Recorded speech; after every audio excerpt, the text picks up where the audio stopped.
Bone-deep exhaustion doesn't care who you're standing next to. It doesn't care that the man who owns the entire South Harbor of Boston and every man who works in it is asleep one floor above. For 4 years, Maren Holloway had survived on 3 overlapping shifts, 3 hours of sleep a night, and a stack of medical bills she knew she would never finish paying. Her job was simple.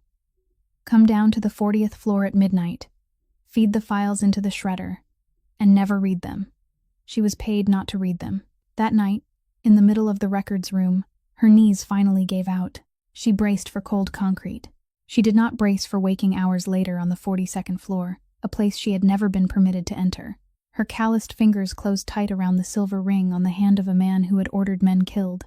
And the thing that turned her blood to ice wasn't that hand. It was that all night long, he never pulled it away. If Maren's story made you hold your breath even once, leave a like so I know you're still here. Hit subscribe so you don't miss what comes next, because the best part is still ahead. And if someone you know needs to hear this story tonight, pass it along to them. Maren woke for the second time, and this time she was fully awake. The ceiling was wrong.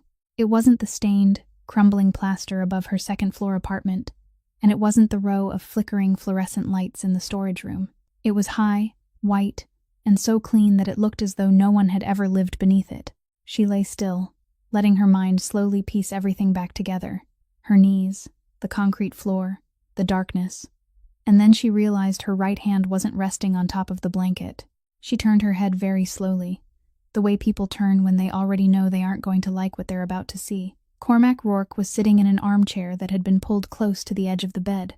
He was still wearing the same shirt from the night before, the collar open, the sleeves rolled up to his elbows. His head rested against the back of the chair, his chin angled slightly downward, and he was asleep. His left hand lay open on the blanket. Maren's fingers were closed around it. She didn't remember doing that.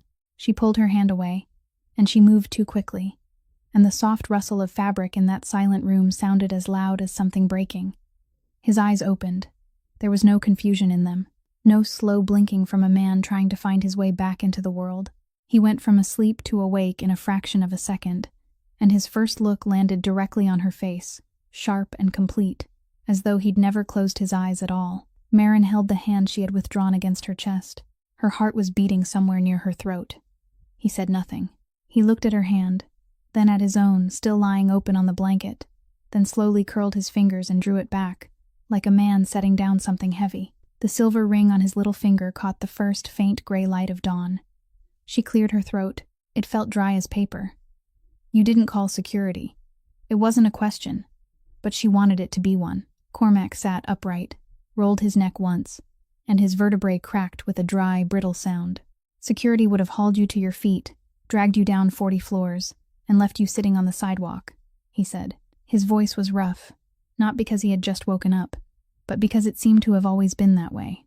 Then the service company would send someone else up this morning. That person would need 3 weeks to learn the routes, the door codes, what gets destroyed and what doesn't. I don't like replacing people, so I'm being kept because I know my way around. You can put it that way if you like. Maren pushed the blanket aside. She needed to leave this room. She needed somewhere with noise and other people. She needed anything that wasn't that look in his eyes. She lowered her feet to the carpet, stood, and the world tilted sideways. She didn't see him move. A hand had already closed around her elbow, catching her halfway down, and there was nothing gentle about it. He set her back on the edge of the bed, the way someone might straighten a chair that had been knocked out of place, then released her immediately. Stay seated, he said. I have to go to work. You passed out on the storage room floor, and I don't know how long you were lying there because no one goes down to the 40th floor after midnight except you. Do you know what would have happened if I hadn't gone down there looking for the shipping ledger last night? I would have woken up at 5 o'clock and gone to my next shift. Cormac looked at her for a long moment. Then he pulled his phone from his pocket, dialed a number, and held it to his ear. He never took his eyes off her face when he spoke. Pike. Maren Holloway. Night shift contract. 40th floor. Cancel every one of her shifts for the next 10 days. Full pay. If the service company has questions, tell them to call me. He ended the call before the person on the other end could answer, and tossed the phone onto the blanket. Maren could hear the blood rushing in her ears. You can't do that. I can't afford to take 10 days off. You don't understand. I have payments due on the 15th, and if I don't work, then... I just said you're being paid. He cut in. He didn't raise his voice. He hadn't raised it once since opening his eyes, and perhaps that was what made her fall silent. She sat there with both hands clenched together in her lap, hating that they were shaking.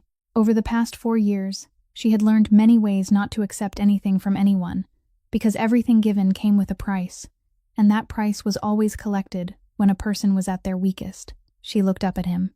I don't understand what you want. Cormac rose to his feet.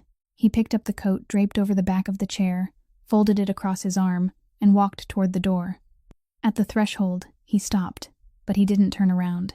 You're something broken inside my building, he said. I fix broken things. The door closed softly behind him, and Maren sat alone in the stark white room, staring down at the palm of her right hand, where the faint outline of a circle still remained.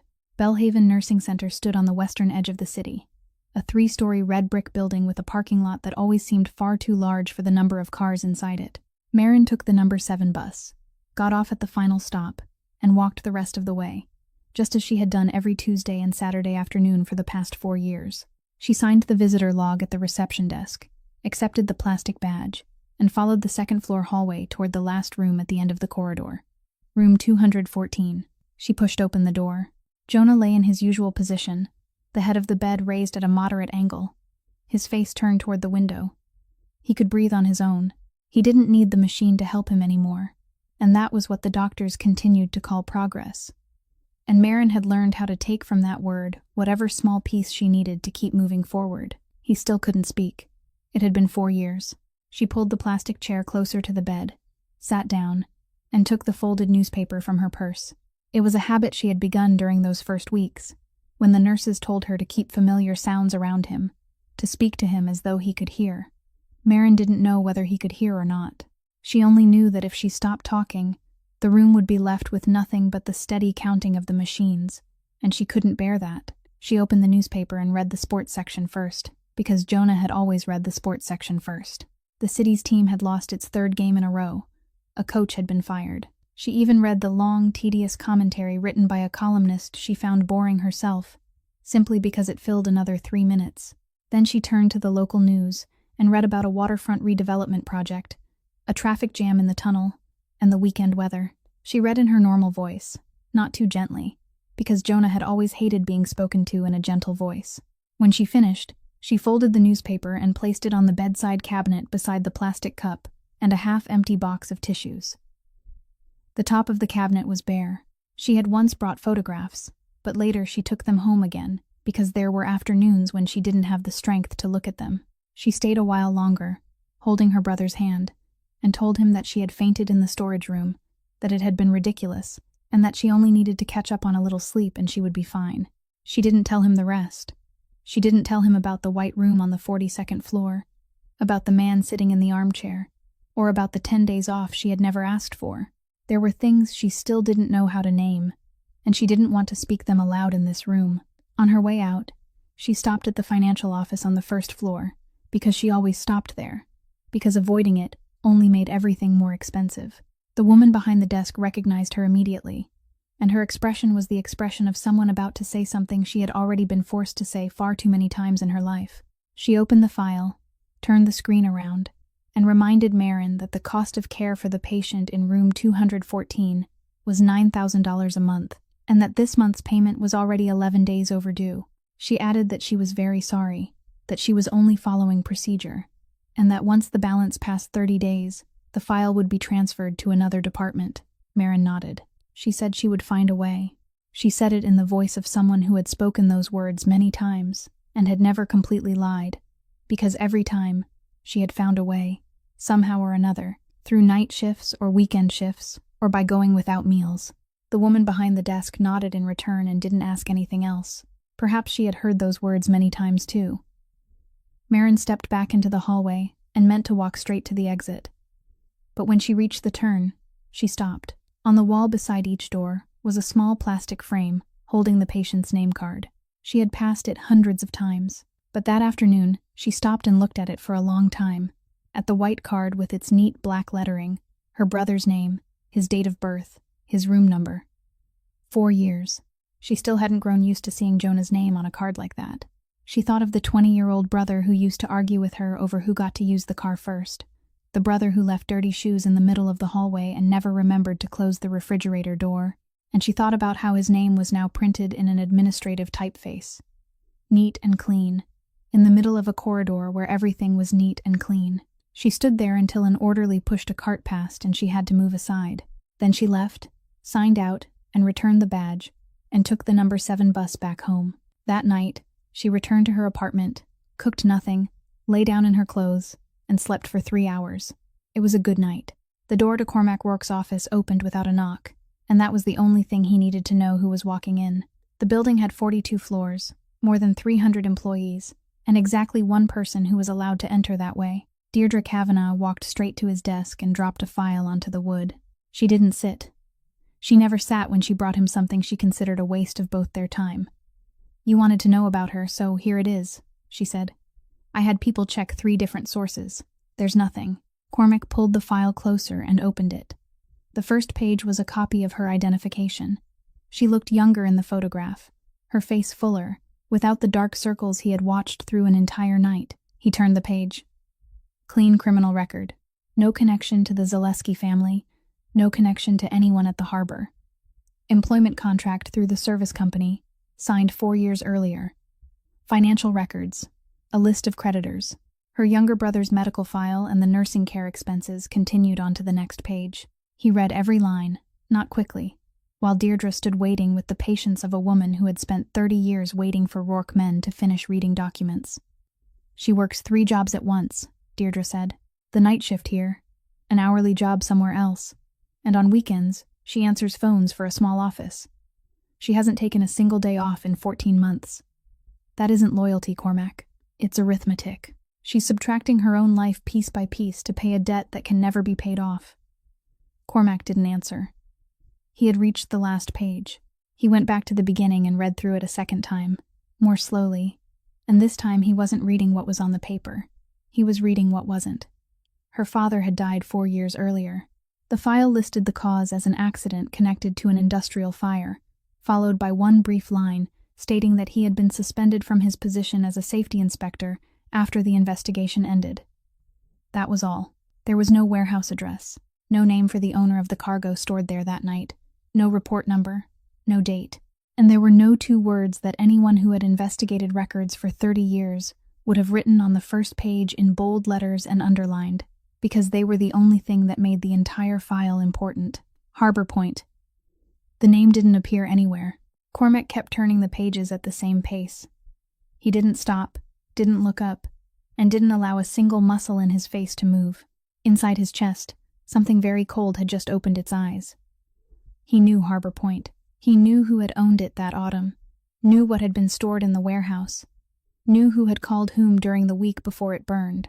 He had lived with those things for 4 years, and he had learned how to keep them still. But now someone had taken a hand and brushed that name off the page, carefully and cleanly, and then handed the page to him.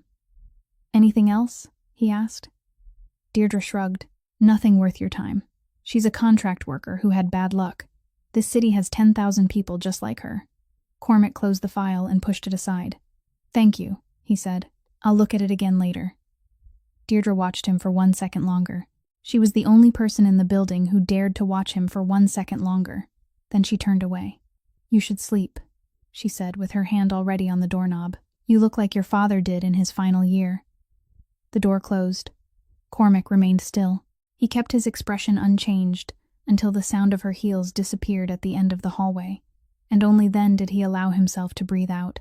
30 years. She had been in that house since he was too short to see over the tabletop. She was the one who had taught him how to read a contract, how to count the people in a room before sitting down, how to know who was lying by listening to where they paused. She had stood beside his father's coffin and hadn't cried because she told him that people didn't cry in front of those waiting to see whether they were weak. In those 30 years, she had lied for him more times than he could ever know. She had never lied to him. Cormac sat for a very long time, both hands resting flat on the desk, staring at the file lying at an angle near the right corner. Outside, night had already fallen, and the lights from the southern harbor cast long, slow bands across the ceiling. Then he turned his chair, bent down, and opened the bottom drawer on the left. Beneath a layer of old papers, Inside a small, unlocked tin box, there was a key. He hadn't used it in 4 years. The call came on the 4th day of the 10 she wasn't permitted to work. Gerald Pike's voice on the other end was courteous and offered no explanation at all. He only said that a car would pick her up at 10 o'clock in the morning and that Mr. Rourke wanted to see her on the 42nd floor. Marin put on the best clothes she owned, a blouse she had washed by hand the night before, and sat through the entire ride with both hands resting on her knees. She had considered every possibility: being dismissed, being forced to sign something promising never to speak about what she had seen, being asked questions she had no answers for. She hadn't considered what actually happened. Cormac sat behind his desk in a clean shirt, the sleeves still rolled to his elbows. He didn't invite her to sit. He pushed a sheet of paper across the desk toward her and waited. Marin looked down. It was a paid-in-full statement issued by Ambrose Voss's debt collection company, with a red seal in the corner and a signature at the bottom. Her name appeared on the 3rd line. The amount of $240,000 was listed in the left column. In the right column, on the line marked remaining balance, there was a single 0. She didn't pick up the paper. She had learned long ago that miracles were only traps set by people with better leverage, and the more beautiful the bait looked, the deeper the hook went. She stood there staring at that 0 for a long time, until her vision blurred with something she refused to let fall. Then she looked up. "How much do I owe you?" "Exactly what I paid," Cormac said. "I don't charge interest, and I don't send men to knock on anyone's door." "Then it's the same as before, only the creditor's name has changed." "No," he said, "and this is where you should sit down." Marin sat. Cormac opened a thin file and turned it so she could read. It was a long-term nursing care projection, with the Belhaven logo in the corner, her brother's name, and estimated costs extending not by the month but by the year, continuing through the length of a lifetime. "The old debt is finished," he said. "It's dead. But you and I both know that wasn't your problem. Your problem is that every month there will be another bill, and it will arrive on the 15th, and it will keep arriving until one of the 2 people in your family is no longer here. You can't work 3 jobs for 30 years. You proved that on the floor of my storage room." Marin felt a chill travel down her spine, and it didn't come from the air conditioning. She understood, slowly and clearly, that this man hadn't bought her past. He had bought her future, and there was no paid-in-full statement for that. "What do you want?" "A personal secretary," Cormac said. 42nd floor. Schedule, correspondence, files, doors. You decide who enters this office and who waits. You don't report to human resources, you don't report to building management, and you don't report to anyone except me. 3 times your current salary, and every expense at Belhaven transferred to the company account. You move to the 41st floor, the last apartment at the end of the hall. It's already furnished. I'm not a secretary. I destroy paperwork on the night shift. You've worked in this building for 4 years, and no one has ever complained about you once," he said. "You know which floor keeps what. You know what can be destroyed and what can't, and you've never read a single page of it." I checked. "That's something I can't buy with a degree." At that exact moment, the door opened without a knock, and Deirdre Kavanagh walked in. She looked at the paper on the desk, then at Marin, then at Cormac, and she didn't lower her voice even slightly. "You can't do this," she said. "Not this way. You bring an outsider onto the 42nd floor, let her guard the door to your office, let her sleep 1 floor away from you, and you do it after finding her unconscious on the floor. Do you know what people in this building are going to say?" "I don't care what people say. You should. Your father always did." Cormac looked up, and his voice didn't grow louder, but there was something in it that silenced the entire room. "My father has been dead for 4 years, Deirdre." Deirdre stood still for a beat. Then she turned toward Marin, and for the first time she looked directly into her face, a long, level gaze with no hostility in it at all, which made it far more frightening. "You understand what you're signing, don't you, Miss Halloway?" "I haven't signed anything," Marin said. Deirdre gave one small nod, then walked out and closed the door behind her. Cormac placed the contract in front of Marin with a pen. She picked it up and read. She read all of it, every line, including the fine print on the back, because over the past 4 years she had learned that the thing that killed you was always written on the back. There were no unusual clauses. Nothing bound her to stay. She could leave at any time with 2 weeks' notice. And that was what frightened her most, because it meant this man knew perfectly well that she wouldn't. She placed the pen on the final line and signed her name. She had traded one cage for another cage with a window. Everything Maren Holloway owned fit inside 2 canvas bags and 1 cardboard box. And it took her exactly 40 minutes to move out of the apartment where she had lived for 3 years. The last apartment at the end of the hallway on the 41st floor already had a bed, a wardrobe, and towels folded into neat squares in the bathroom. She set the cardboard box in the corner and didn't open it. On the first night, she pulled the wooden chair away from the writing desk and wedged its back beneath the doorknob. She did it without thinking, following the same instinct that had stayed with her through 4 years in places where locks couldn't be trusted. Then she lay down fully dressed, one hand resting on her chest, her eyes open, and waited. She knew what she was waiting for. No one gave anyone anything for free. That was the first thing the city had taught her after her father died, and it had taught her through lessons that never needed repeating.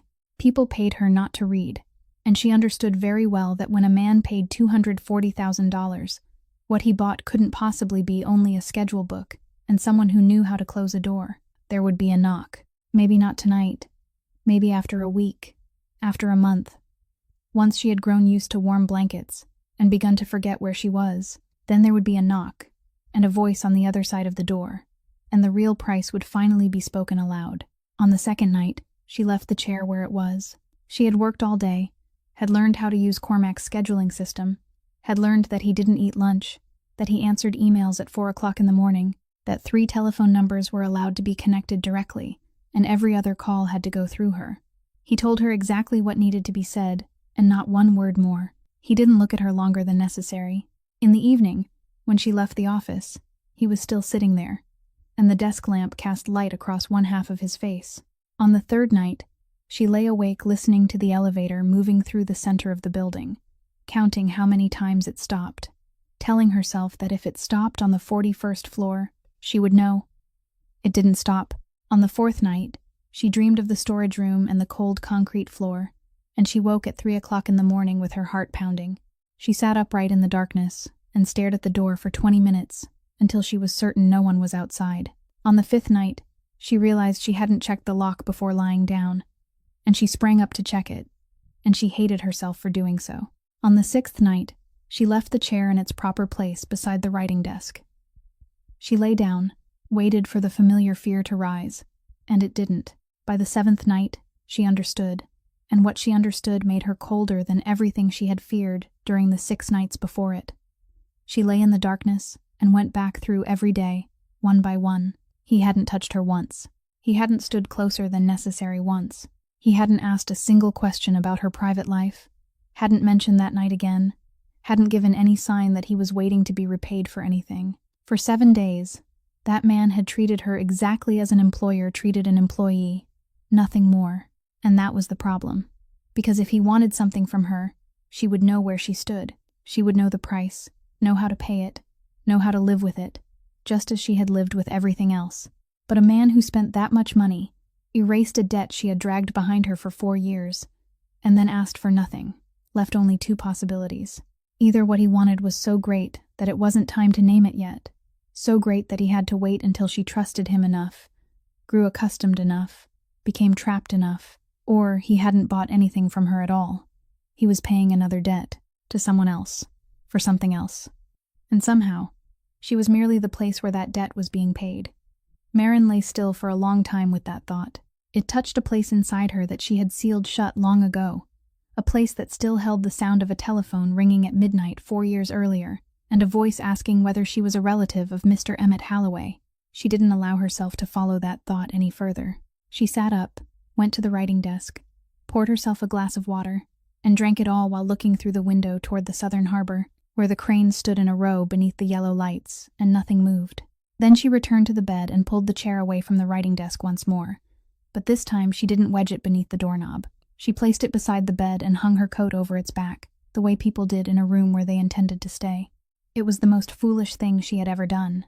Maren's desk stood halfway down the corridor on the 42nd floor, between the elevators and the wooden door leading into Cormac's office, and she realized very quickly that its position wasn't accidental. Everyone who wanted to see him had to pass through her first. By the 2nd week, she had learned the names of 23 people, and she had learned that 19 of them deliberately avoided looking her in the face. Deirdre Kavanagh did the opposite. She began passing Marin's desk more often than necessary. Not every day, and never during the busiest hours, but often enough for Marin to recognize a pattern. She slowed as she walked by, glanced down at the desktop to see what Marin was arranging, then continued on. There was no hostility in it. Nothing in that gaze demanded a response from her. It was the way someone looked at a new crack in the wall of their own house, still small, not yet in need of repair, but already marked and remembered. By Thursday of that week, Deirdre stopped for real. She placed a hot paper cup of coffee on Marin's desk, the kind with a lid, bought from the shop in the lobby. "People forget you've been sitting here since 7 o'clock, she said. "Everyone on this floor thinks they're the busiest person in the building." Marin thanked her and didn't drink it. Deirdre didn't appear to notice. She stood there with one hand resting on the edge of the desk and began talking about things that were entirely harmless. She asked whether Marin had grown used to the scheduling system, asked whether she knew the hot water dispenser in the break room had been broken since the previous month and no one had bothered to report it, and told her that she had worked in this building since before the 42nd floor was finished, when the floor was still bare concrete. Marin answered briefly and politely, enough not to seem rude. She had lived long enough to know that the most pleasant conversations were often the ones with a purpose. "Do you live alone?" Deirdre asked. "Yes. Is there no one else in the city?" "I have a younger brother." Deirdre nodded, and she didn't ask his name, didn't ask his age, didn't ask what he did. "And your parents?" "My mother died when I was 12, Marin said. "My father died 4 years ago." She said it the way she had said it for 4 years, flat and neat. A sentence meant to close something rather than open it. The kind of sentence that made the listener offer a shallow word of sympathy and move on to another subject. That was how she controlled it. If she kept it brief, people wouldn't ask more. And if they didn't ask more, she wouldn't have to hear herself tell the story again. But Deirdre didn't ask more. She didn't offer condolences either. She stood still for the length of a breath, one hand still resting on the desk, her eyes lowered toward the untouched coffee. Then she said 2 words. "I know." She said them very softly, almost as though she were speaking to herself, and she offered no explanation. She lifted her hand from the desk, adjusted the front of her jacket, and walked toward the elevators. Marin listened to the sound of her heels receding, heard the elevator chime, heard the doors close. Then the corridor fell silent. She remained seated, both hands still resting on the keyboard, and something very slow began crawling along her spine. "I know." People said those words when they had already heard. But Marin had never spoken about that in this building. She began tracing backward, carefully, as though turning one page at a time. 4 years on the night shift, and there had been no one to talk to at night. She had submitted her employment records through the service company, and on the emergency contact line she had written her brother's name, not her father's, because by then he was already gone. She had never told Gerald Pike, never told anyone in human resources, never told the woman from the morning cleaning crew whom she greeted whenever they passed. She had never spoken the name Emmett Halloway aloud anywhere within the building's 42 floors. She had never told Cormac either. She had thought about it through each of those first 7 nights, and she had decided she wouldn't. Yet a woman had just walked past her desk, set down a cup of coffee, asked 3 idle questions about a broken hot water dispenser, then listened as Marin spoke exactly 4 words about a dead man, and she hadn't asked when he died. Hadn't asked how he died, hadn't asked where he died. Marin sat there for a very long time, trying to remember whether she had ever spoken her father's name inside this building, and with every passing minute, the answer became a little more certain. At 1 o'clock in the morning, the 42nd floor held only a single band of light spilling from Marin's desk lamp. She hadn't been able to sleep, and she had learned that when sleep wouldn't come, the best thing to do was work with her hands. So she had come upstairs to sort through 3 weeks of unanswered correspondence. Cormac's schedule clearly stated that he would be at Pier 7 until morning, and she had entered that line into the system herself. So when the elevator chimed at the far end of the hallway, she looked up with a file still in her hands. He passed her desk without stopping. He pushed open the office door, left the lights off, walked straight to the liquor cabinet in the corner, poured himself more whiskey than an ordinary person ordinarily would, and emptied it in a single swallow. Only then did he turn and see her standing in the doorway. One side of his jaw was swollen, and a bruise ran from his cheekbone down beneath his collar. A small split at the corner of his mouth had already dried. His coat was gone, and the right sleeve of his shirt had been torn open at the elbow. He offered no explanation. She didn't ask for one. She had worked nights in this building for 4 years, and she knew exactly which questions shouldn't be asked. "I'm sorry," she said. "I didn't think you were coming back. I'll go downstairs." She had turned half a step away when his voice came from behind her, rough and low. "Stay." Maren stopped. "Don't say anything," he said. "Just keep doing what you were doing." She stood still for several seconds. Every instinct she had acquired from 4 years of living at the edge of this city told her to go downstairs, lock the door, and pretend she had never come up here. People didn't remain in a room with a man who had returned looking like that, but she looked at him once more, at the way he set the glass on the cabinet without releasing it immediately, at the way his shoulders sagged when he thought no one was watching, and she realized she had seen that posture before. She had seen it in the mirror of the bathroom at Belhaven, on afternoons after signing the paperwork, and stepping into the hallway with no idea where she was supposed to go next. She walked back inside, switched on the lamp in the corner instead of the overhead lights, and continued sorting the mail. Cormac lowered himself into the chair behind his desk. He didn't turn on his computer, didn't take out any papers, didn't do anything at all. He rested both elbows on the desk and pressed his hands over his face. 30 minutes passed that way. During those 30 minutes, the only sounds in the room were paper sliding beneath Maren's hands, the opening and closing of the stapler, and the breathing of the man seated 4 steps away. She heard that breathing change 3 times. The first time, it was heavy and uneven. The second time, it slowed. The third time, it became almost too quiet to hear. She didn't turn around. She finished the entire stack, divided it into 3 piles, wrote a note for each one, and only then straightened and looked back. Cormac was asleep. His head had fallen onto his folded arm, his face turned inward, and the bruise along his jaw now lay in shadow. The second glass of whiskey he had poured remained untouched beside his elbow. Maren stood there for a while. She thought about calling someone.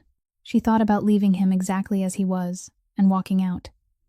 Then she moved around the desk very quietly and reached over to switch off the lamp shining directly onto one side of his face. The room sank into the faint blue light rising from the harbor below. He didn't move. She walked out and closed the door behind her, and she did it so carefully that even the latch made no sound. The next morning, she reached the 42nd floor at 7 o'clock. The office door was open, the lights were on, and no one was inside. The glass had been washed and placed upside down on the tray. On her desk, positioned neatly between the keyboard and the schedule book, sat a small wooden box. It was old, the wood darkened and polished at the corners, and the hinge gave a dry creak when she opened it. Inside, resting on faded velvet, lay a black fountain pen with a plated ring worn thin around the barrel.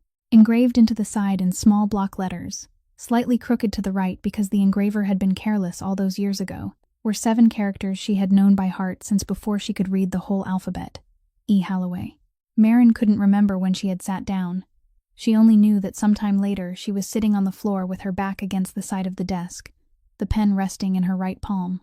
3 years earlier, on a November morning, she had taken it to a pawn shop on Congress Street and received $320 for it. That money, added to everything else she had at the time, had been just enough to cover 1 month of Jonah's medical care.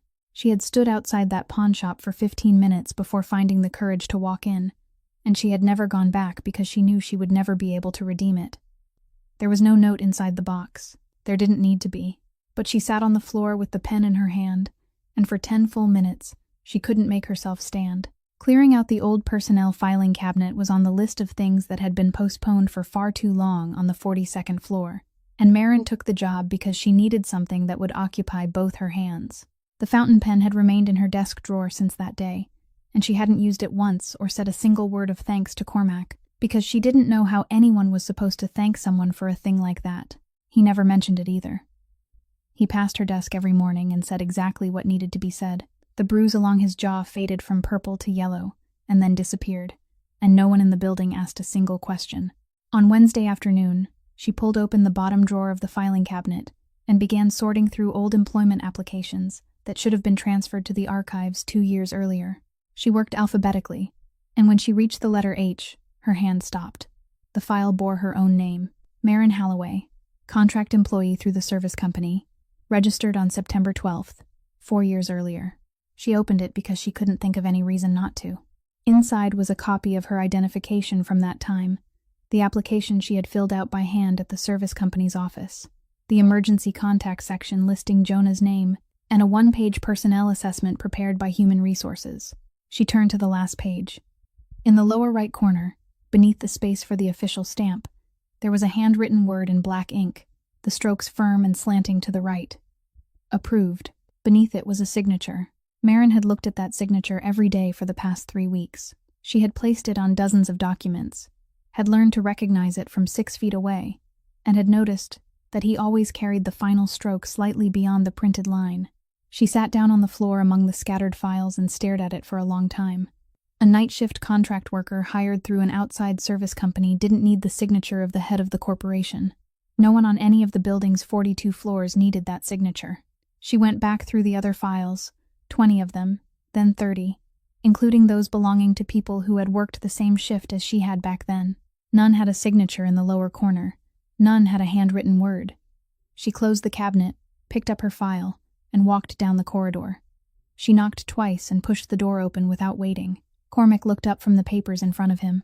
Maren placed the file on his desk, opened it to the final page, and turned it toward him. She said nothing. He looked down. He looked longer than an innocent man would have. "You signed my application," she said. "4 years ago. I was a night shift contract worker hired through a third-party service company.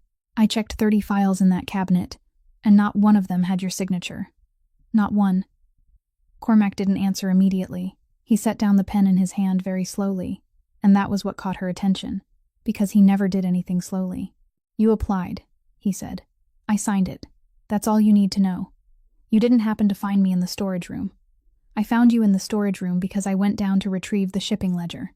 But I had been in this building for 4 years, and you knew my name before that night. You knew which shift I worked, knew I had never read a single page of the papers I destroyed. You told me you had checked." Cormac looked at her, and for several seconds he said nothing at all. Then he repeated the same sentence he had given her before, almost word for word, with the same rhythm and the same tone. "You applied. I signed it." And in that moment, Maren knew. She had spent 4 years in a city where everyone lied to her. Credit officers lied. Voss's men lied. Doctors lied by saying too little. She had learned how to hear it, and what she listened for wasn't the content but the rhythm. People telling the truth answered in different ways, because they were describing something real, something that could be seen from more than one side. People who lied repeated themselves exactly because they had only one sentence, and were afraid to stray from it. During the past 3 weeks, this man had never wasted a word on her. He interrupted her, ordered her, refused to explain himself to her, but he had never repeated himself. He had never looked at her for that long either, and his hand was resting flat on the desk with far too much care for a man who had nothing to hide.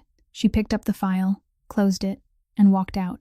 She said nothing more because she understood that if she asked again, he would repeat himself a third time, and she didn't want to hear it a third time. It was the first time she had ever seen him lie, and she realized that he was very bad at it.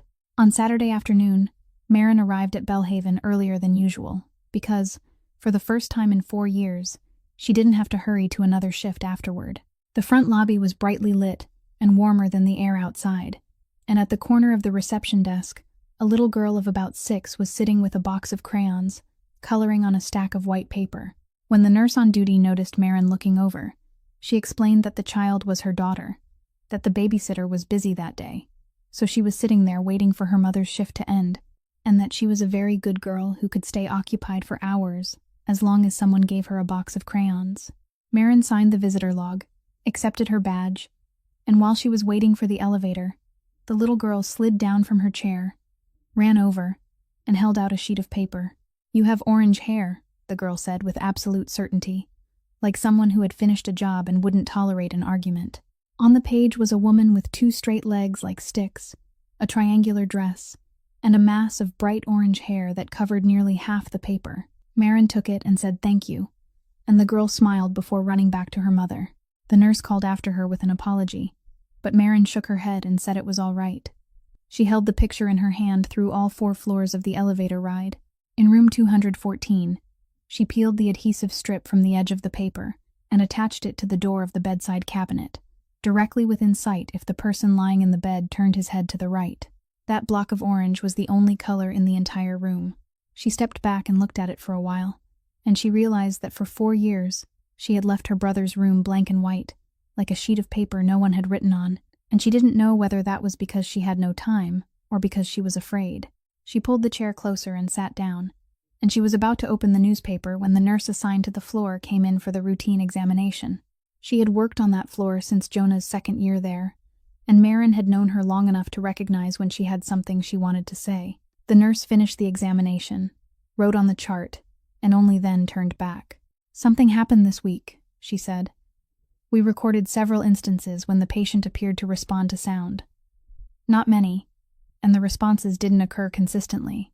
But when there was a loud noise in the hallway, his eyelids moved, and on Tuesday, when I called his name, his heart rate changed for several seconds. We've informed the doctor, and they'll continue monitoring him." Maren sat perfectly still. The nurse added carefully that she didn't want Maren to misunderstand, that it didn't mean anything yet, that responses like those could appear and then disappear, and that 4 years was a very long time. "I understand," Maren said. She had memorized the way they spoke. For 4 years, every good sentence she heard had come with a warning attached to the end, and she had trained herself to hear only the warning, because the warning was the part that wouldn't make her collapse. But that afternoon, after the nurse had left and the door had closed, Maren sat looking at the mass of orange on the cabinet and allowed herself to hear the first part. His eyelids moved. His heart rate changed when someone called his name. She felt something rise inside her chest, something hot and painful, and she realized it was hope, and she realized she hadn't felt it in 4 years, because she had deliberately killed it every time it tried to lift its head. Hope was the most expensive thing someone like her could buy. It gave a person 1 good night of sleep, then took 10 nights away. She had done the arithmetic carefully and decided not to buy it, but that afternoon, she did. She pulled the chair closer, took her brother's hand, and began to speak. She told him there was a white sheet of paper with a 0 in the balance column, that the debt was gone, truly gone, not delayed, not restructured, but finished. She told him that beginning that month, someone else was paying for his care and would continue paying for as long as it was needed. She told him she had moved into a place with a window overlooking the harbor and that she slept 6 hours every night, sometimes 7. She told him that someone had found their father's pen and returned it to her without saying a single word. She told him everything was going to be all right, and for the first time in 4 years, she said those words without feeling as though she were lying to someone who was lying there. She told him about the man who had paid off their debt. She didn't tell him what that man did for a living. The archive box arrived on Monday morning, resting on a cart beside 4 others, and the man from operations said it was the last batch brought up from the basement as part of the review of old records. Maren signed for it and pushed the cart into the small side room beside her desk. The first 4 boxes contained exactly what their labels promised: warehouse leases and inspection reports for lifting equipment, documents that had passed their retention period and were only waiting to be fed into the shredder. The 5th box carried the same identifying code as the other 4, but when she lifted the lid, the papers inside were different. The stock was heavier, the pages were a different size, and metal fasteners held them together along the spine. She lifted the top sheet out of the reflex she had developed during 4 years on the night shift, not to read it, but to determine whether it belonged among the documents approved for destruction. At the top of the page, printed in an official administrative typeface, were 3 words: Harbor Point Warehouse. Maren went still.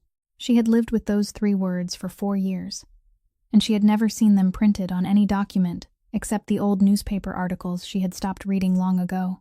She sat down on the floor of the side room, placed the box between her knees, and began turning the pages. Floor plans, equipment inventories, routine inspection reports from the 3 preceding years. Then she reached a document titled Fire Protection System Acceptance Report, dated September 20th of that year, 3 weeks before the night the warehouse burned. In the conclusion section, a typed line stated that the system met all requirements and was approved for operation. At the lower right, beneath the title of Building Safety Inspector, was a signature: Emmett Halloway. Maren looked at the signature and felt nothing for 3 seconds. Then she felt everything. Her father hadn't signed that document. She knew it not because she was guessing, not because she was his daughter, but because 3 weeks before he died, he had sat at their kitchen table with an envelope in his hand and given it to her. Inside was a copy of a 2-page letter he had sent to the project management board, clearly stating that he refused to approve the Harbor Point Warehouse fire suppression system, because the pipe pressure in the eastern section was inadequate, and because 2 fire hydrants had been blocked by improperly stacked cargo. He told her to put it somewhere safe. She remembered his exact words. "Keep this for me. Put it away. Don't give it to anyone, in case something happens." She had asked what might happen. He said nothing would, then changed the subject, and 3 weeks later, something did. For 4 years, that letter had remained inside an envelope, wedged between 2 books in the cardboard box she hadn't opened since moving to the 41st floor. For 4 years, it had been useless.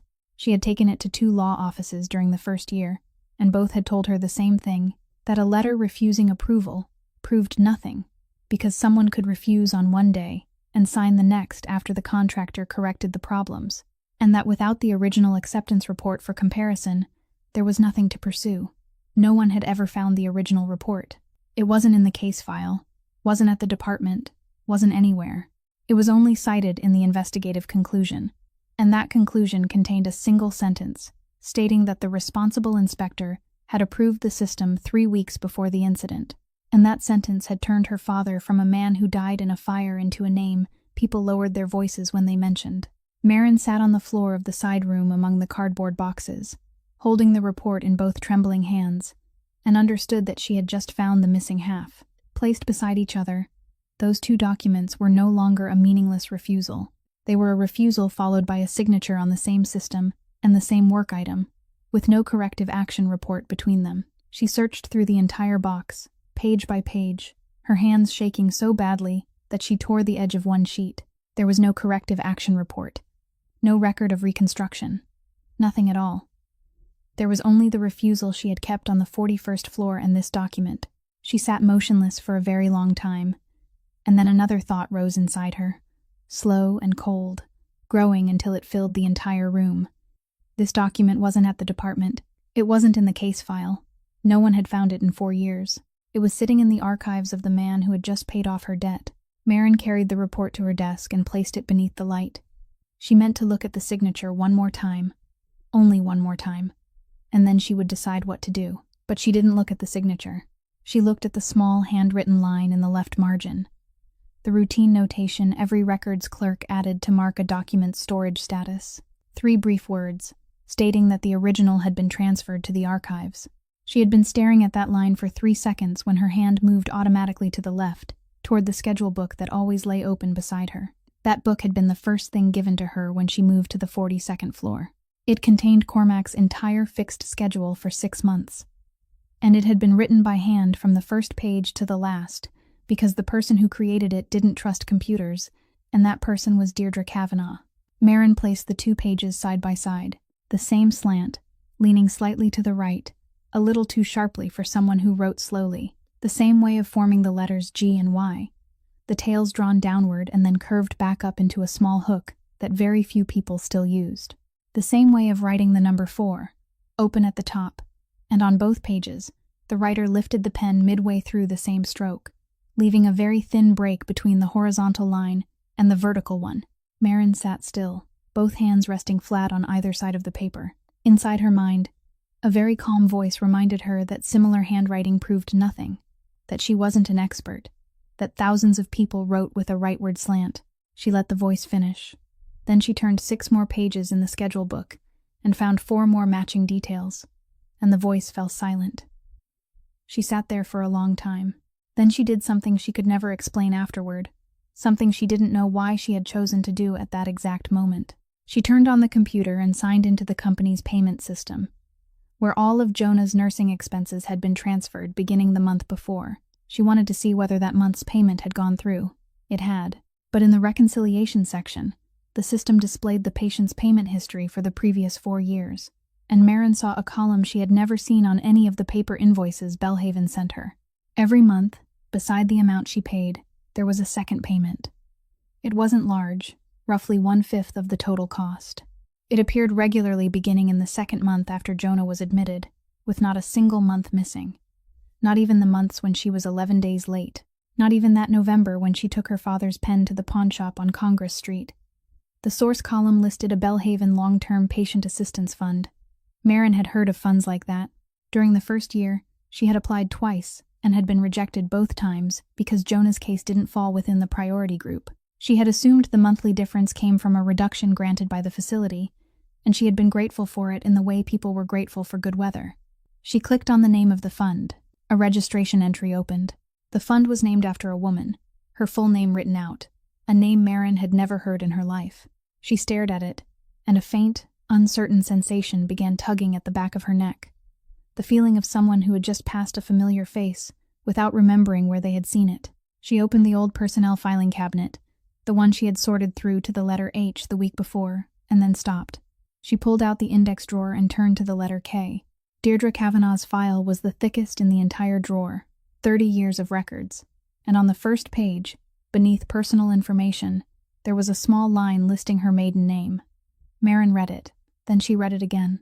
Then she turned toward the screen and compared each letter one by one, even though she already knew. The same name. She pushed her chair back from the desk and sat upright, both arms hanging at her sides, her eyes fixed on the empty space between the two monitors. 4 years. The woman who had put pen to paper and turned her father into a man who took money to sign whatever was placed before him. The woman who had allowed his name to remain in every newspaper article, every record, every conversation spoken in lowered voices. The woman who had stood beside Maren's desk the week before, holding a cup of coffee and asking 3 harmless questions about the hot water dispenser, was also the same woman who, every month, without missing a single one, had paid part of the nursing expenses for the younger brother lying in room 214. Not once. Not one large payment meant to settle the matter and be done with it. Every month, for 48 months, for someone who would never know, from a name she herself had left behind 20 years earlier.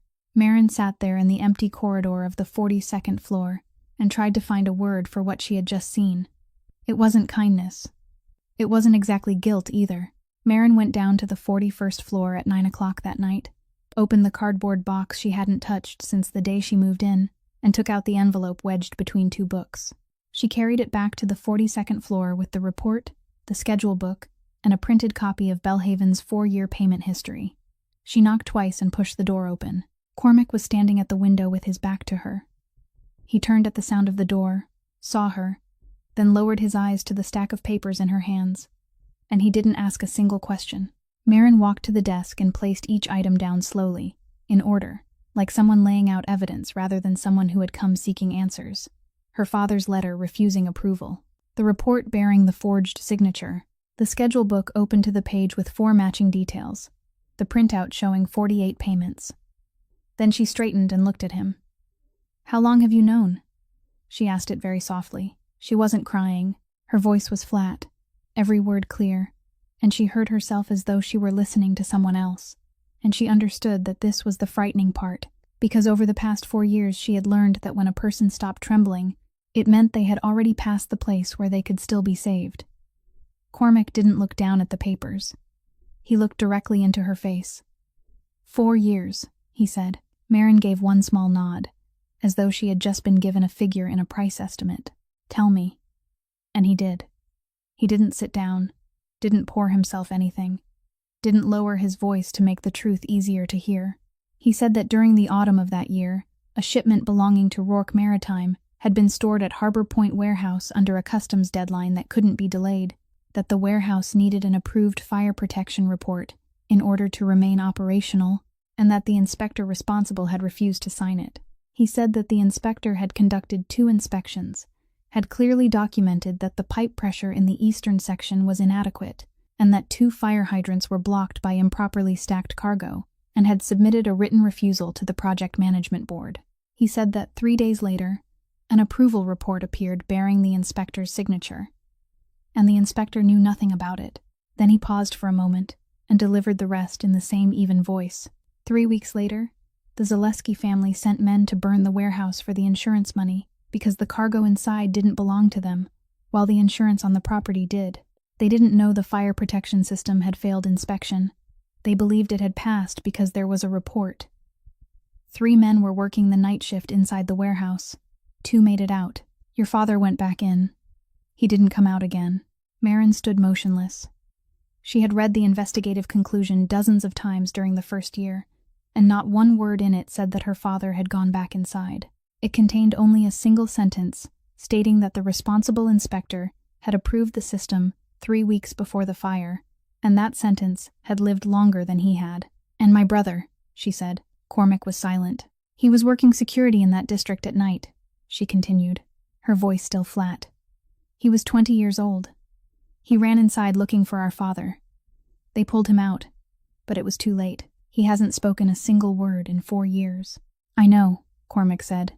"Who forged the signature?" He didn't answer. She asked again, the same question in the same voice. He still didn't answer. Marin looked down at the open schedule book on the desk, then back at him, and she saw that he had noticed it, that he understood exactly what she had compared and whom she had compared it to, and he was still choosing silence. She left the question lying between them. Then she asked the only one that remained. "Why did you approve my job application?" 4 years ago. 3 months after my father died, I applied through a service company for a night shift position destroying documents, and the head of this corporation personally put his signature on a page no one needed him to sign. "Why?" Cormac looked at her for a long time. When he spoke, his voice didn't change, but something in its rhythm broke apart. "I couldn't give your father back," he said. "I couldn't reopen the case without dragging everything else into it. Do you know what reopening it would mean? It would mean an investigation into everything I'm holding together. It would mean war with the Zaleskis directly on the docks. It would mean the people who work for me losing more than their names. I weighed it 4 years ago, and I made my choice. I gave you a job and a door to walk through every day, somewhere you could remain standing. That was all I could do without breaking everything." Marin listened to all of it.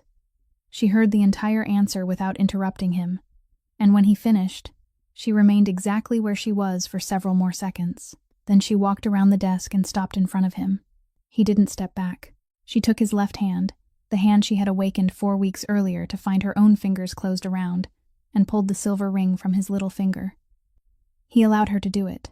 She placed it on the desk between her father's letter and the report bearing a signature that wasn't his, and the sound of metal touching wood was very small in that room. "Then you did nothing at all," she said.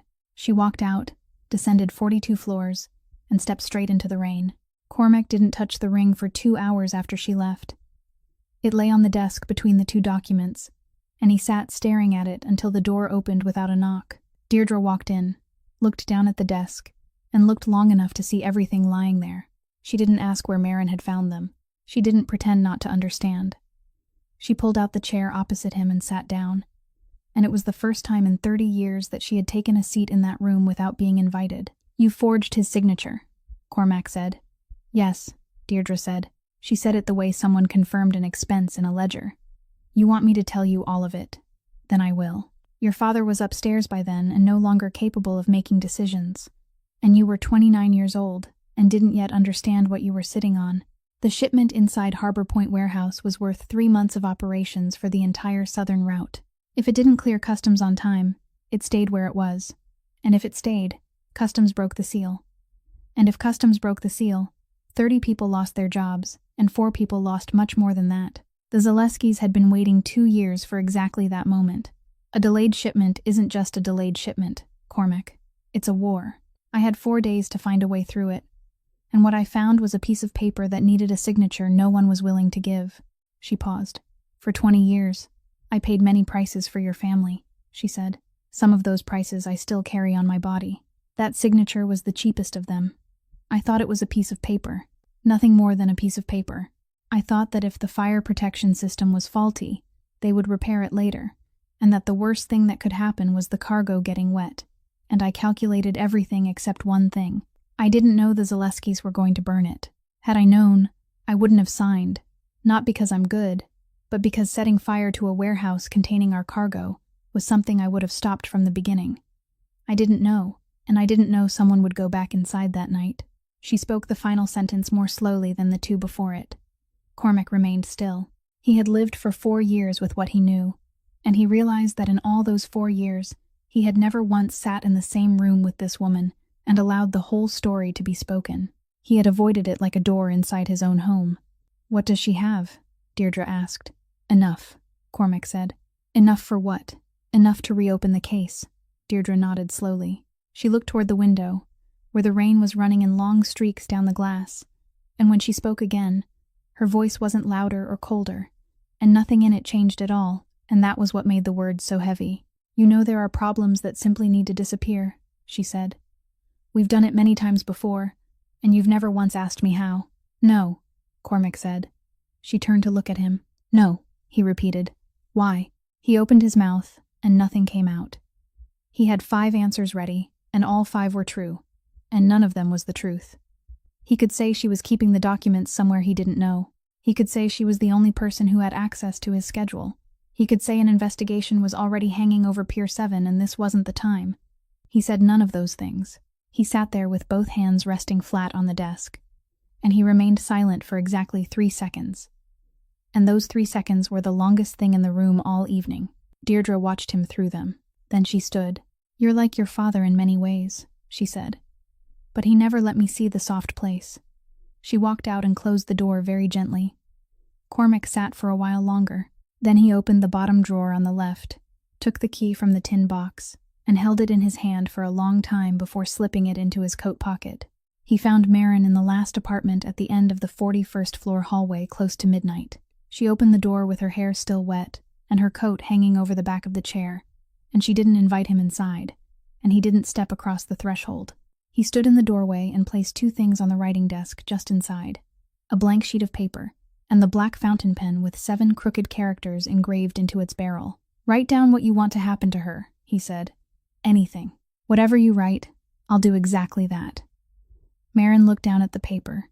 She understood perfectly well what he meant. She had worked nights in that building for 4 years, and she knew what kinds of things had been written on the pages she fed into the shredder. She thought of room 214. She thought of 48 lines of payments, 1 every month, including that November. She thought of the woman who had stood beside her desk holding a cup of coffee and said 2 words. "I know." She picked up the pen. She removed the cap, and there was still ink in the nib, and she wrote 3 words in the center of the blank page before turning it toward him. "Tell the truth."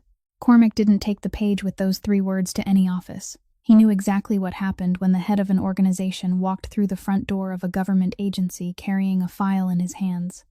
And it wasn't justice. It was 4 years spent answering questions while Pier 7 changed owners. So he did it the only way he knew how. On Monday morning, a thick envelope with no return address was placed in the mailbox of the local newspaper's editorial office. Inside were copies of the letter refusing approval, the report bearing the signature, and a single typed page listing 3 dates side by side without any commentary. That same afternoon, a law office in Back Bay submitted a petition to the state fire marshal's office, requesting that the Harbor Point warehouse fire investigation be reopened, filed on behalf of an anonymous client, in full accordance with procedure. Cormac Rourke's name didn't appear on a single line of either action, but there were 3 people inside the organization who knew exactly where it had come from, and he knew who all 3 were, and he spent most of the first night calculating which one of them would speak first. Nothing happened on the second day. On the third day, the investigation appeared on the front page. Maren read it in a laundromat on Broadway, where she had sat waiting for dryers for 4 years and had read countless newspapers from that exact chair.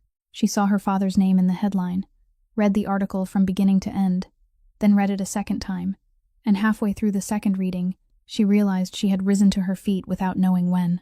She stood in the middle of the laundromat with the newspaper in her hands, surrounded by the steady turning of dryers and the smell of fabric softener, and she didn't cry, didn't sit down, didn't do anything at all. She only stood there. For 4 years, she had carried that name through every reception desk, every human resources office, every interview where someone looked down at her application and then looked up at her once more. For 4 years, she had trained herself to say it in a flat, clipped voice, so no one would ask another question.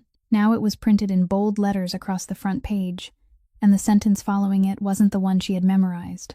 During the second week, the state fire marshal's office issued an official notice, withdrawing the portion of its conclusion concerning the responsibility of the assigned inspector, stating that the acceptance report used as evidence had been determined not to have been created by the person whose name appeared on it. One administrative sentence, 17 words long, without a single adjective. Maren read it on the computer screen on the 42nd floor, read it exactly once, and closed it, because she knew that if she read it a second time, she wouldn't be able to work. That same week, the district attorney's office announced the convening of a grand jury to reconsider the cause of the fire, and Tobias Zaleski's name appeared on the list of investigative subjects for the first time in 4 years. At Pier 7, everything became quiet in the particular way Cormac had learned to read when he was 15 years old. No one called. No one came to see him. Not a single word arrived from the southern harbor. He increased the number of men assigned to the night watch and offered no explanation, and no one asked for one. During that week, he passed Marin every day in the corridor on the 42nd floor, and the two of them exchanged no more than 10 sentences. She continued doing her work. He continued leaving the silver ring exactly where she had placed it on his desk, and he didn't put it back on. Deirdre Kavanagh hadn't returned to the building since the 3rd day. Her mailbox slowly filled. No one sat in her chair in the 42nd floor conference room. Gerald Pike asked once whether her schedule should be reassigned, and Cormac told him to leave it as it was. On the 11th night, he sat alone in his dark office, looking down at the line of motionless cranes beneath the yellow lights of the southern harbor. The phone on his desk lit up. It didn't ring. He looked at the screen and saw her name. The message contained only 2 words. Your father. Marin went up to the 41st floor that evening, but not to collect her belongings. She had been thinking since morning, and she had thought it through very carefully, and she knew what she wanted.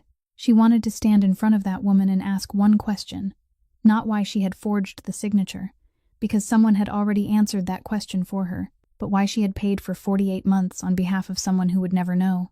Marin had written 3 words on the blank sheet of paper, and she had remained true to those 3 words, but she still needed to hear the answer from Deirdre's own mouth. Deirdre Kavanagh wasn't in the building. She hadn't been there that day, or the day before. Her desk remained untouched. Her mailbox was full, and no one had disturbed her chair in the conference room. Marin went downstairs and asked at reception, and they told her Deirdre hadn't used her badge to enter the building since Tuesday morning of the previous week.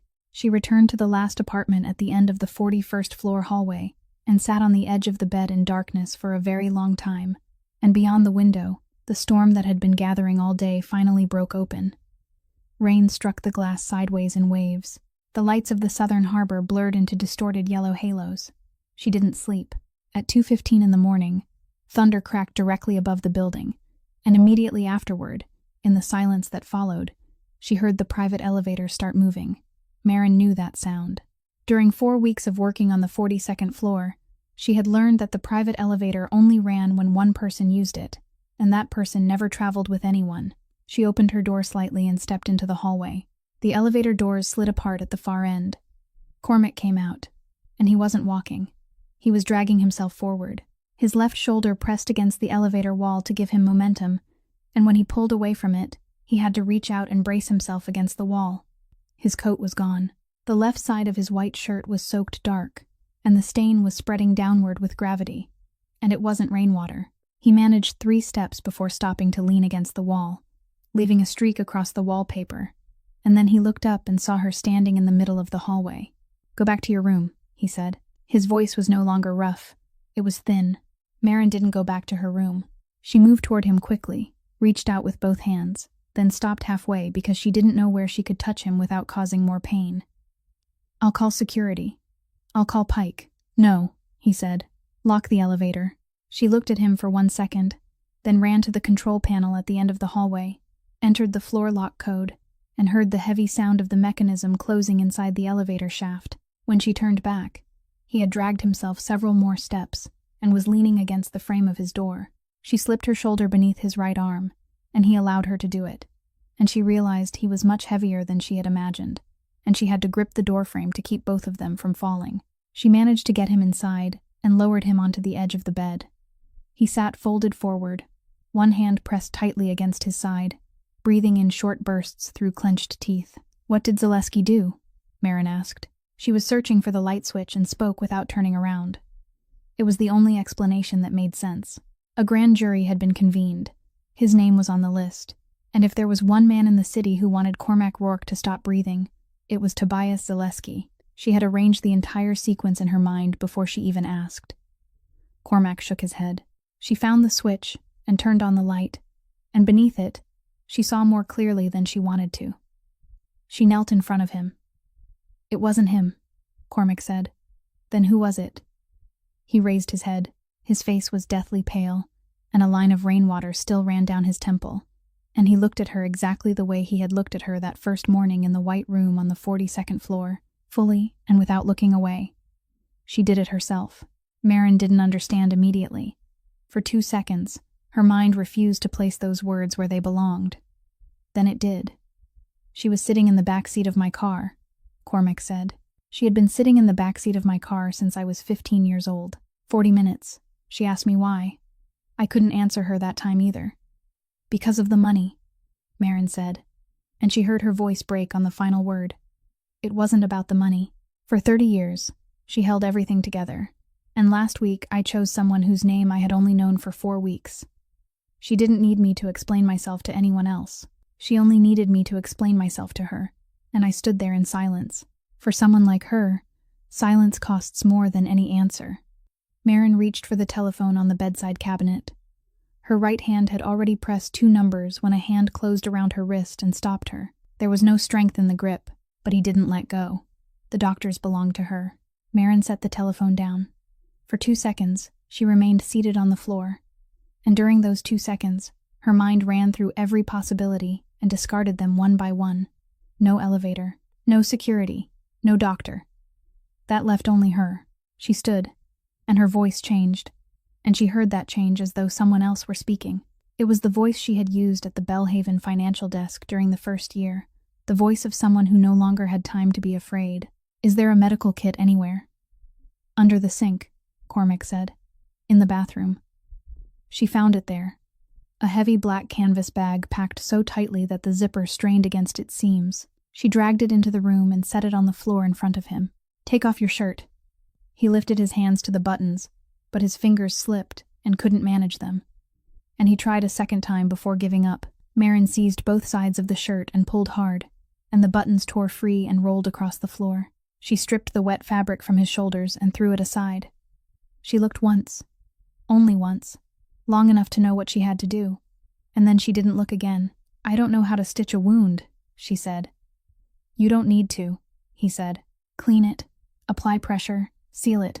Just stop the bleeding." She opened the bag. Everything inside had been arranged in rows, with a kind of ruthless precision. And she understood immediately that someone had prepared this kit for a night exactly like this one, and left it beneath the sink for years, waiting to be used. She took out the bottle of saline, tore open a stack of gauze, and knelt in front of him. "This is going to hurt. Do it." She poured. His entire body went rigid. He didn't cry out. He clenched his teeth, and a low, ragged sound broke from somewhere deep inside his chest, while his right hand seized the edge of the bed, the knuckles turning white beneath his skin. Maren locked her jaw and pressed the entire stack of gauze against the wound, then drove the weight of her upper body down through both hands. "Breathe," she said. "Keep breathing. Don't pass out. I can't lift you." His head dropped forward, and his forehead came to rest against her shoulder, his breath hot and uneven through the thin fabric of her blouse. Then the 10 minutes began. Outside, the storm struck without pause, and every time thunder broke, the entire window frame shuddered and fell still again. Inside the room, there were only 2 rhythms of breath. His was heavy and broken, and whenever it slowed for too long, she called his name, and it quickened again. Hers was short and shallow, and she couldn't control it. Her hands were wet and slippery, and twice she had to change her grip without easing the pressure. During those 10 minutes, her mind was completely empty, and then it wasn't. She thought of a night in October 4 years earlier, of the telephone call close to 1 o'clock in the morning, of the man's voice on the other end, asking whether she was a relative of Mr. Emmett Holloway, of the way she had lowered herself onto the kitchen floor with the receiver pressed to her ear, and hadn't asked him to repeat the question, because she had already known. For 4 years, she had lived with the thought that she had been 4 miles away that night and couldn't do anything. There had been nothing to do, no one to reach for, only a telephone call and a cold kitchen floor. But what lay beneath her hands tonight didn't belong to 4 years ago. It was here, in this room, within the reach of one hand, and it was alive. And whether it remained alive depended on whether she lifted her hands. She didn't lift them. She pressed down, counted each of his breaths, and refused to let herself think about anything else. At the 10th minute, she eased the pressure slowly and waited. The gauze didn't darken any further. She released a breath she hadn't known she was holding. She completed the rest in order. Adhesive, sealing strips, then a compression bandage wrapped tightly around his body and secured in place. When she tied the final knot, her hands began to shake, and they shook so violently that she had to close them into fists. She moved back and dropped heavily onto the floor, her spine against the side of the bed, and covered her face with both hands because she didn't want him to see. Cormac remained bent forward on the edge of the bed, breathing, and he could breathe. No color had returned to his face, but each breath was longer and steadier than before. He looked down and saw her shoulders trembling. He reached toward her, very slowly, took hold of both her wrists, and drew her hands away from her face. "Look at me," he said. Maren raised her eyes. "You did well." A wet, broken laugh escaped her, and at last the tears began to fall. "I just didn't want to have to write your death report." Inside the black canvas bag was a partially used blister pack of painkillers, and Maren made him swallow 2 tablets with half a glass of water, even though he shook his head twice before giving in. Then she went to wash her hands. She turned on the hot water and scrubbed them until the skin reddened, and she stood watching the water spiral down the drain longer than necessary because she wasn't ready to go back. When she returned, he was still sitting in the same position on the edge of the bed, his back slightly bowed, his eyes fixed on some point along the opposite wall. She took a damp cloth and wiped away the dried rainwater and the streaks of dirt along his temple and jaw. He let her.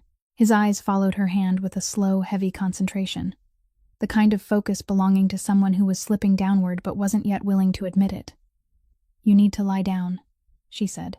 "If I lie down," Cormac said, and his voice had begun to blur at the end of each word, "I won't be able to get up if something happens.